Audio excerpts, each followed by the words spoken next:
بلد حاو waxaa maalintii shanaad ka socda dagaal xooggan u dhaxeeya ciidamada dawladda federaalka Soomaaliya iyo sidoo kale kuwa Jubbaland. Wararka naga soo gaaraya magaalada Beled Xaawe ee gobolka Gedo ayaa ku waramaya in maanta halkaas uu dib kaga qarxay dagaal xooggan u dhaxeeya ciidamada dawladda iyo sidoo kale maleeshiya ka amar qaadata madaxweynaha fadhigiisu yahay magaalada Kismaayo ee Axmed Madoobe. Wararku waxa intaasi ku darayaan in dagaalkani uu yimid kadib markii ciidamada maamulka Jubbaland ay weerareen halka loo yaqaan xerayuukay oo fadhi u ah ciidamada dawladda federaalka Soomaaliya waxaana dagaalkaasi la soo warinayay inuu ka dhashay khasaare isugu jira dhimasho dhaawac hase yeeshee si dhab lama oga khasaaraha dhimasho dhaawac soo kala gaaray labada dhinac maadaama iskaarsiinta magaalada Beled Xaawe dhamaanba gobolka Gedo ay ka go'an tahay isla markaana ay si aad u adag tahay in si sahlan loo ogaado xogta dagaalka ka socda magaalada Beled Xaawe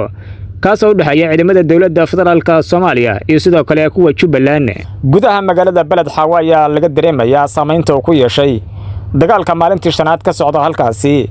kaasoo ay si weyn iskugu hayaan dawladda federaalka Soomaaliya iyo sidoo kale maamulka Jubbaland. Gudahanba dadkii ku dhaqnaa magaalada Beled Xaawe ayaa iskaga qaxay iyagoona afka saaray xuduudka Soomaaliya ay la leedahay dalka Kenya. saacadii la soo dhaafay dad badan oo shacab ah ayaa tagay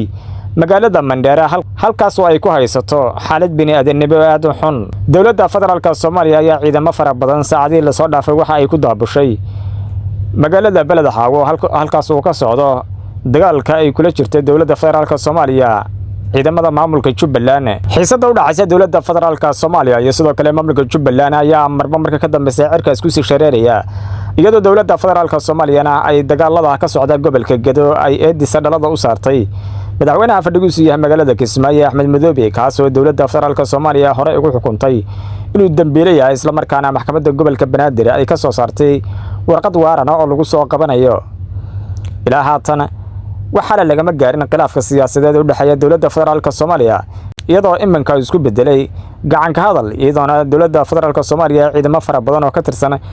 ay markaas ku daabuleysay saacadii la soo dhaafay duleedka magaalada Beled Xaawe halkaas oo ay ayaguna fariisimo ku leeyihiin ciidanka Jubbaland. Wararka iminka naga soo gaaraya magaalada Beled Xaawe ee gobolka Gedo ayaa ku waramaya in wali dagaalku halkaas uu ku socdo hase yeeshee aan si dhab looga karin khasaaraha dhabta ah ee halkaas ka jira maadaama isgaarsiinta iyo qadadka taleefanada ay aad u adag yihiin in la helo. Baqyo kala duwan ayay dirayaan waxgaradkii siyaasiyiinta Soomaaliyeed kaasoo ku aadan in la joojiyo dagaalkan ka soo cusboonaaday gobolka Gedo oo u dhaxeeya dawladda federaalka Soomaaliya iyo sidoo kale maamulka Jubbaland. Wixii warar ku soo kordhay daawadayaal qalalaasa iyo sidoo kale dagaalka ka socda gobolka Gedo waxaad ka daawan doontaan channelkan Dhabaalka Dunida. Fadlan hadda ku cusub tahay channelkani subscribe saar sidoo kale page-keena Dhabaalka Dunida asagana soo follow garee aad baa u mahadsantahay daawade.